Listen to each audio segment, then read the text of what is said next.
Hi hello नमस्कार सर्वांना. श्री स्वामी समर्थ. स्वामिनीज लाईफस्टाईलमध्ये तुम्हा सर्वांचं खूप खूप मनापासून स्वागत आहे. सकाळी सकाळी स्वामींचं दर्शन घ्यायला आले होते. चला म्हटलं तुम्हाला सुद्धा स्वामींचं दर्शन घडवूया. आणि छान अशी ह्यांनी केलेली स्वामींची सुंदर अशी सकाळी सकाळी पूजा आणि त्याचबरोबर ही छान वाहिलेली फुलं किती छान दिसतंय बघा.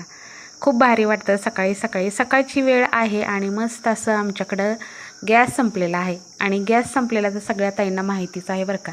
आता कसं 2-3 दिवस झाले गॅस संपला होता, त्यामुळे गॅस संपला तर सकाळी सकाळी इकडे चहा ठेवला आहे, मी दूध तापवून घेतलं आहे. आणि आता करायचं आहे मला चुलीवरती सगळा स्वयंपाक. स्वयंपाक करायचं काही अवघड नाही चुलीवर. मला सगळं पहिल्यापासून येतं, त्यामुळे मला आवड पण आहे आणि मला खूप करायला पण आवडतं. गॅस संपलेल्याचं मला जरासुद्धा दुःख नाही. फक्त दुःख एकाच गोष्टीचं आहे की चुलीवरती भांडी मात्र खूप काळे होतात आणि ती काळी भांडी घासता घासता आहेत ना हातसुद्धा खूप काळे व्हायला लागलेत. फक्त ह्याच गोष्टीचं दुःख आहे, बाकी काही नाही. आणि खरं तर ही चुलीची भांडी माझी वेगळीच आहेत. गॅसवर वापरण्याची आपली भांडी रोजची वेगळीच आहेत. जास्तीत जास्त चुलीवरच्या भांडी आहेत ना जर्मनचीच वापरली जातात. लोखंडी किंवा जर्मनची भांडी ही चुलीवरती बरी पडतात. जरी काळे झाली नाही निघलं तर एवढं काय वाटत नाही. पण जी आपली नॉर्मल स्टीलची भांडी असतात ना ती गॅसवरची, ती मात्र चुलीवर चालत नाहीत बरं का, खूप काळे होतात. आणि तसं माझं दुधाची पातेली स्टीलची आहेत सगळी. मोठे मोठे दुधाची पातेली स्टीलची आहेत आणि ती सगळी, कारण दूध आमचं जास्त असतं आणि ती चुलीवरती ठेवून काळे व्हायला लागलेत. ह्या गोष्टीचं खूप वाईट वाटायला लागले. बाकी काय नाही. बाकीची चुलीवरची भांडी आहेत, कढया तवे हे सगळे आहेत वेगळे. तर चुलीवर स्वयंपाक करायचा म्हटलं तर आनंद फार होतो, कारण मला पहिल्यापासून आवडतं आणि चुलीवरचं जेवण रुचकर पण लागतं आणि आमच्या ह्यांना तर फारच आवडतं. आणि त्यातली त्यात समर्थ तर 2-3 दिवस झालं म्हणतंय मम्मी गॅसच मिळून लागतंय, रोज असा स्वयंपाक कर, छान लागतंय जेवण. त्याला तर खूपच आवडायला लागले. आणि मला करायला काहीच वाटत नाही, करायला फार आवडतं, म्हणजे मला आनंद होतो करताना चुलीवर स्वयंपाक. तर आता शूट करायला कसं कोण नव्हतं, त्यामुळे मी काय केलं का ह्याला आपलं मोबाईल लावून दिला, कारण ट्रायपॉड माझा खराब झाला आहे तुम्हाला तर माहिती. त्यामुळे मी एक साईडला मोबाईल लावून दिला आणि मस्त असं चुलीवर स्वयंपाक करायला घेतलं आहे. आता मला सर्वात अगोदर तांदूळशीची भाजी करायची होती. मी काल तुमच्याशी हा शॉर्ट व्हिडिओ शेअर केला आहे. तर मला तांदूळशीची भाजी करायची होती. त्याच्यासाठी मी लसूण टेचून घेतला आहे मीठ टाकून आणि आता मिरचीची फोडणी घालायची. आणि फक्त ह्या भाजीला लसूण मीठ आणि थोडंसं कूट एवढंच लागतं. ही तांदूळशीची भाजी वेगळ्या वेगळ्या प्रकारे करतात बरं का, 2 प्रकारे करतात. माझी आई करते ती अशी उकळून घ्यायची, ती पाण्यामध्ये पिळायची आणि मग फक्त फोडणी टाकायची, जिरी मोहरी लसूण फोडणी टाकायचं आणि थोडंसं कूट टाकायचं. अशा पद्धतीनं आमची आई करत असते. पण मी काय करते, उकळून वगैरे घेत नाही. मी मेथीच्या भाजीसारखी डायरेक्ट फोडणी घालते. का तर मला असं वाटतं की ह्या सगळ्या भाज्यांमधलं उकळून घेतलं ना की सगळं जीवनसत्व निघून जातं आणि पौष्टिकपणा आपल्याला नाही मिळायचा. म्हणून मी ही भाजी चांगली स्वच्छ धुवून डायरेक्ट फोडणी घालत असते. खूप छान लागते बरं का ही भाजी. आणि त्यातली त्यात भाकरीवरती खूप छान लागते. आता आमच्या लहानपणी आम्ही ही भाजी भाकरीवरती मिठाची करायची, आमच्या आई खूप छान लागायची. आणि आज स्वयंपाक करत होते ना, अक्षरशः बालपणच आठवलं मला. आणि त्याचबरोबर इकडे छान अशी मस्त आपली झाडं झुडपं आणि त्याच्या सानिध्यात मस्त अशी सकाळी सकाळी पेटवलेली चूल. आणि इकडे छान मस्त वातावरण झालं होतं, कोवळं ऊन पडलेलं होतं आणि सकाळी लवकर उठले होते, कारण चुलीवर स्वयंपाक करायचा म्हटलं ना की उन्हाच्या अगोदर करायला पाहिजे, म्हणून मी सगळं आटपण्यासाठी लवकर उठले होते रोजच्यापेक्षा. इकडे भाजी फोडणीला घातली आणि इकडचा सगळा आजूबाजूचा नजारा जो आहे ना तो कॅप्चर केला मोबाईलमध्ये. किती छान वाटतं बघा असं. आणि हे गावाकडचे दिवस आठवले मला लहानपणीचे. आमच्या अशी चुलीवरती स्वयंपाक करायची. सकाळी सकाळी आम्ही चहासाठी चुलीच्या अवतीभोवती आम्ही 3 भावंडं बसायचं, वाटीमध्ये चहा घ्यायचा. तर सकाळी सकाळी पावल्याचा आवाज हे सगळं आठवलं आणि खरंच ते बालपण वेगळंच होतं बरं का. आता ते बालपण कधीच आयुष्यात कोणालाच नाही मिळणार तसं जगायला. मिळालं तर मिळालं फक्त खेडेगावांमध्ये सुद्धा आता ते बदल झालेले आहेत बरेचसे. ते आपलं बालपण जे होतं ना आपण जगलेलं ते ह्या आताच्या पिढीला नाही मिळणार. तर खूप छान वाटत होतं चुलीवरचा स्वयंपाक आणि त्याचबरोबर बालपण आठवलं. इकडे पक्षी तर इतके छान सुंदर सुंदर ओरडतात ना, तर त्याने आणखीनच उत्साह येत होता सकाळी सकाळी स्वयंपाक करायला. हसत खेळत मस्त असा माझा स्वयंपाक झाला. इकडे बघू शकता मी आता तांदूळशेची भाजी, आमच्याकडे ह्याला तांदूळशेची भाजी म्हणतात, ती टाकली होती फोडणीला.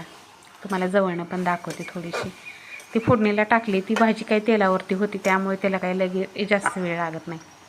त्यानंतर मला पालक भाजी करायची होती. आणि हे सगळं तुम्ही काही करा, चुलीवरचं जेवण जे साधं सिंपल आहे ना तेच चांगलं लागतं. म्हणजे साधा स्वयंपाक आहे ना चुलीवरचा खूप चांगला लागतो. नवीन नवीन वेगळे पदार्थ चुलीवर कधी करायचे नाही. जे आपले जुने पदार्थ आहेत ना तेच करायचे, कारण त्याची चव ती बालपण आठवून देते आपल्याला. म्हणजे आपण ते पूर्वी खाल्लेलं असतं ती चव येते ह्याला. आणि मस्त असं एक टोमॅटो घालणार होते पालकमध्ये, तुरीची डाळ घालणार होते आणि पालक शिजायला टाकायचं होता. ती भाजी शिजतेपर्यंत ही भाजी चिरून घेतली आणि माझं असं एकापाठोपाठ एक काम चालू होतं. त्यानंतर मला पीठ पण मळून घ्यायचं होतं, कारण मला करायच्या होत्या चपात्या. सकाळी शक्यतो आमच्याकडं रोज चपाती असते, अर्ध्या दिवशीच भाकरी असते. जर संध्याकाळी चपाती चुकून केली किंवा संध्याकाळी दुसरं काही असेल तर सकाळी मात्र मिस्टर भाकरी मागतात आवडीने, त्यांना भाकरीशिवाय जमत नाही. पण रोज सकाळी मात्र चपाती लागते आणि संध्याकाळी कंपल्सरी भाकरी असते. संध्याकाळची भाकरी चुकवली की सकाळी शिक्षा असते आपल्याला भाकरी करायची. तर असं काहीसं आमच्याकडं असतं बघा, ठरलेलं असतं सगळं. तर मला चपात्या करायच्या होत्या आणि काहीच वाटलं नाही बरं का. मी खूप म्हणजे असं अधूनमधून करत असते चुलीवर स्वयंपाक, त्यामुळे मला असं काही वाटलं नाही की बाबा गॅस संपला आणि चूल पेटवून स्वयंपाक करायचा. फक्त एवढं मात्र होतं की एरझाऱ्या जास्त होतात. पण फायदा आणखीन एक होतो की भांडी कमी पडतात चुलीवरती स्वयंपाक करायचे म्हटलं की, कारण आपण मोजकी भांडी बाहेर आणलेली असतात आणि त्यातल्या त्यातच आपण तेवढं करतो. हा एक फायदा. आणि किचन ओटा घाण व्हायचा ताप राहत नाही. चुलीपुढचं कसं पटकन आपलं हे भांडे लगेच घासायला ठेवले आणि झाडू मारला की झालं चुलीपुढचं, असं होतं.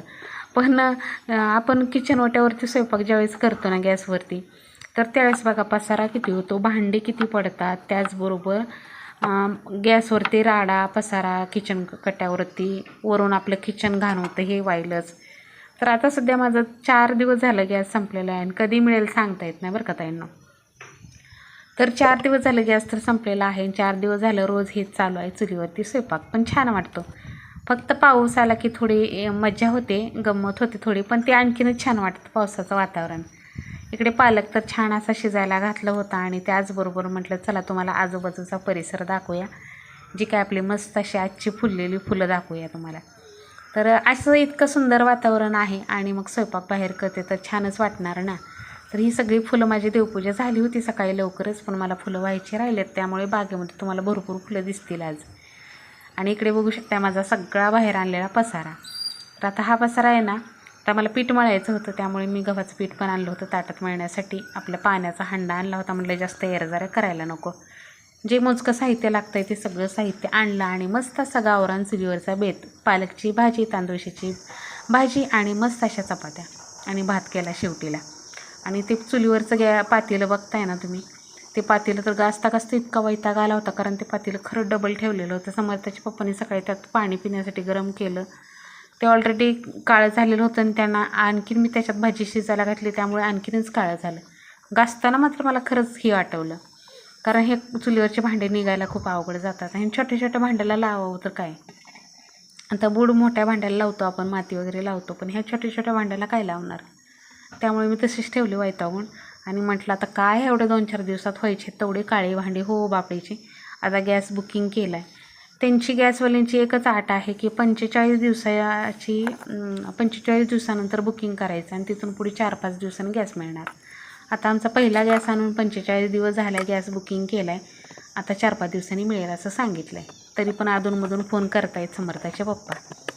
तर इकडे आता भाजी गरगटायला घेतली. आता ह्या भाजीचं विशेष सांगते, कारण ही भाजी इतकी सुंदर आणि चविष्ट लागते. त्याच्यामध्ये आपल्याला ज्वारीचं पीठ टाकायचं आणि ती भाजी गरगटून घ्यायची, म्हणजे हाटून घ्यायची चांगली. आता शिजताना मी त्याच्यात तुरीची डाळ आणि फक्त टोमॅटो टाकला होता आणि पालक भाजी. आता पालक भाजी शिजली की त्यातलं पाणी सगळं ओतून काढायचं आणि त्याच्यामध्ये आपल्याला ज्वारीचं टाकायचं पीठ. ज्वारीचं पीठ टाकल्याने भाजी खूप चविष्ट होते. आता मी काय 2-3 चमचे तेल टाकलं, त्याच्यात जिरा आणि मोहरी माझी एकाच भरणीत मिक्स करून ठेवली आहे मी आता ह्या 2-3 दिवसामध्ये. तर समर्थ मला म्हणत होतं मम्मी तुला एरझाऱ्या नको, तर तू इथे एक मस्त असं छोटंसं रॅकच मांड आणि त्याच्यात सगळं ठेवून टाक आणि रोज चुलीवर स्वयंपाक करत जा. हा आमच्या घरी 2 दिवस झाले विषय रोज होते, कारण त्याला पण खायला आवडायला लागले. पप्पांना तर खूपच आवडतं चुलीवरचं जेवण. आता मला घालायची भाजी फोडणीला, तर लसूण थोडासा हे करून घेतला आहे मी. मिरच्या आणि लसूण मिक्सरमधून फिरवून आणला आहे, पण फोडणीला लसूण घातलं ना असं कट करून तर खूप चांगलं लागतं भाजीला. थोडीशी कोथिंबीर पण घेतली, चव लागते अशी पालक भाजीला फोडणी. शक्यतो पालेभाज्यांना नसतात टाकत कोथिंबीर, पण मी टाकत असते, कारण हिरवीगार कवळी लुसलुशीत कोथिंबीर आहे. हल्ली आमच्याकडं कोथिंबीर खूप चांगली मिळते आणि गावरान मिळते. तर इकडे आता मी जी मिरचीचं वाटण केलेलं होतं ते आता मी त्या जिरी मोहरी टाकले अगोदर त्या तेलामध्ये. आता त्याच्यात ते वाटण टाकून घेते आणि मस्त अशी फोडणी घालते भाजी. इतकी फोडणी तर मस्त बसली होती ना. थोडीशी पालक भाजी तिखट अशी चणचणीत केली होती.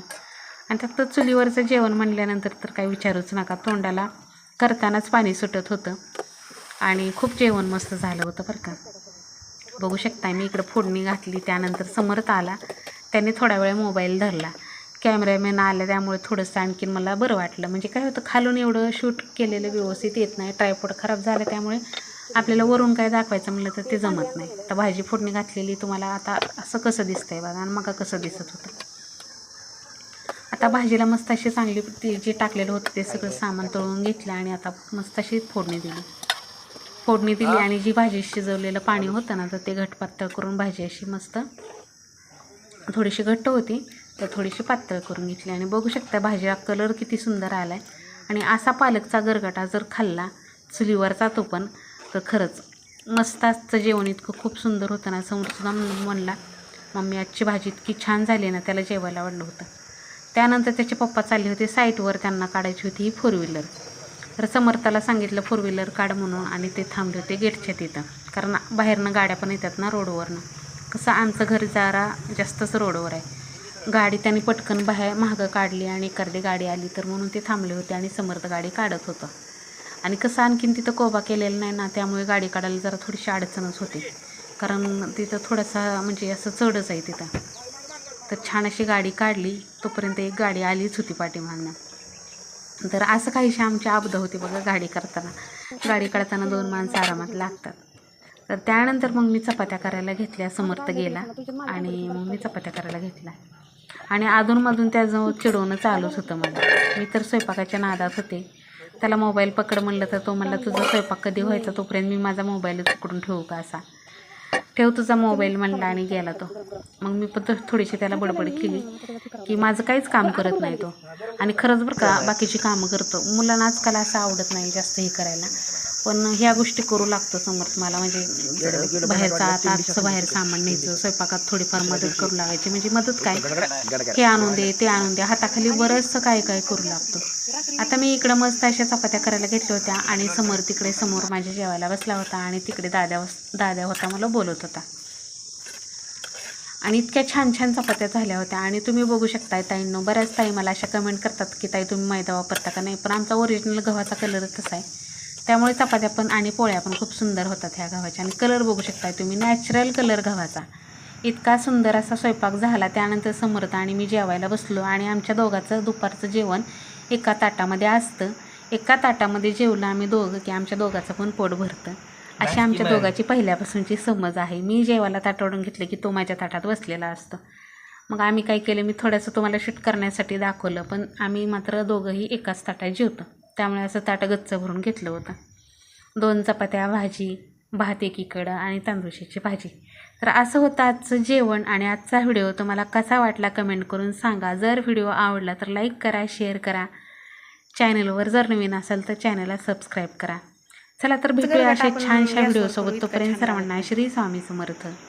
आणि व्हिडिओचं लाईक केल्यानंतर हाईप बटन आहे ना, ते द्यायला विसरू नका. Hype point